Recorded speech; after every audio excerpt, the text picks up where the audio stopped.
Welcome back to the Red Wings Report with Strings and Pucks. This is Jeremy Laura.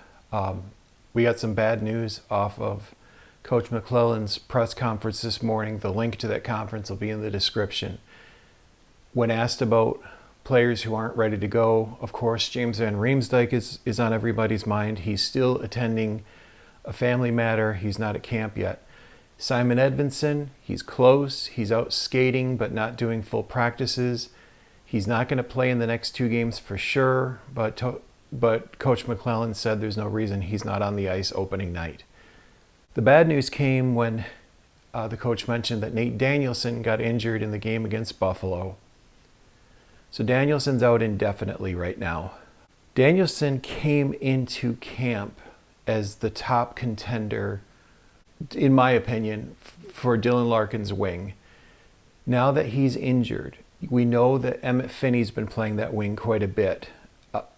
McClellan acknowledged that and said basically Finnie's earning his stay so far, but they're going to open that up to other competition. So with Danielson, to me this means injury, rehab. You're going back to Grand Rapids, at least to start. We don't know when that call will be. Hopefully he's not out a month or more. But at this point, this has completely changed the competition for Dylan Larkin's wing. And right now, in a lot of people's mind, Emmitt Finnie is winning that competition. James Van Riemsdyk is supposed to get a look there, but he's still not even at camp. And the coach acknowledged, it's going to take some catch up once Van Riemsdyk gets here.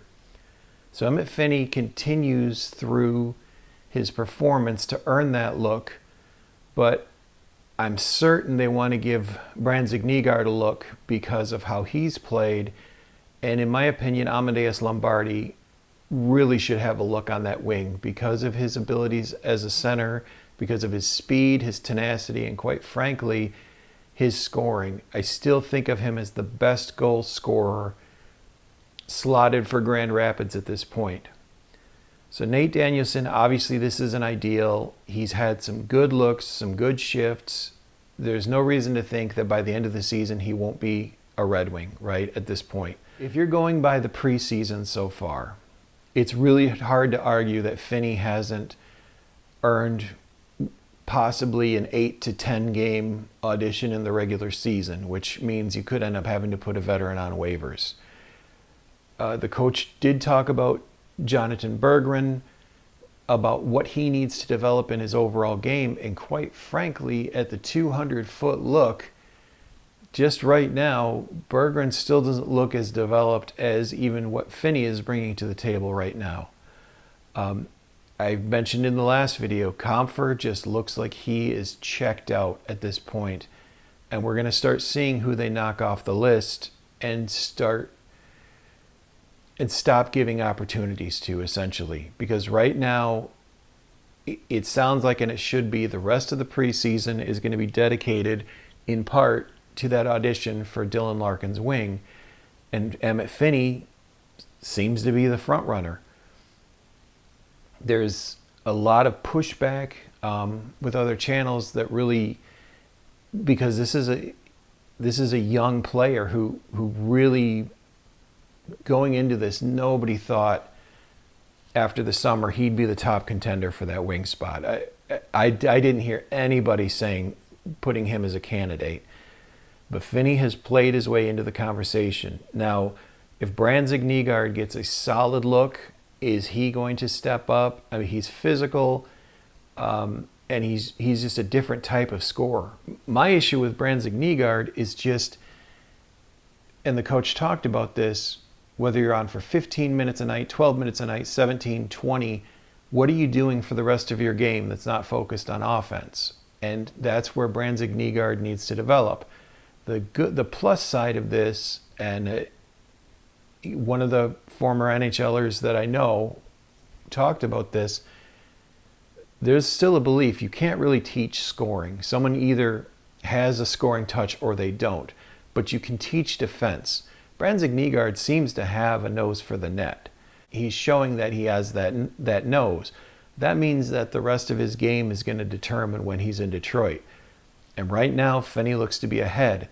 I really want to see Amadeus Lombardi get an honest look on Larkin's wing, because for his speed, his experience, and his ability, if Lombardi's healthy, going into this, he was my number 2 guy behind Danielson. It was just because Danielson's 200-foot game is so good. Lombardi should be at the front of the line of guys to get an honest look on that wing. If he hadn't gotten injured last year and missed so many games in Grand Rapids, he, at just over 40 games played, he was the only near point per game player that Grand Rapids had. Lombardi was clicking, and he came out of the gate just an absolute beast. So I'm looking for that for these last few games, to see Lombardi get an honest look. But let me know what you think in the comments. Someone speculated that the cross check that he took, it could have been a rib issue. Those can be tricky. You never really know how long that's going to take. He could be back in a few games, but to me, that changes the race. Finnie has become a front runner, but I think Brandsegg-Nygard and Lombardi should honestly get looks, and we just don't know when James Van Riemsdyk is coming to town.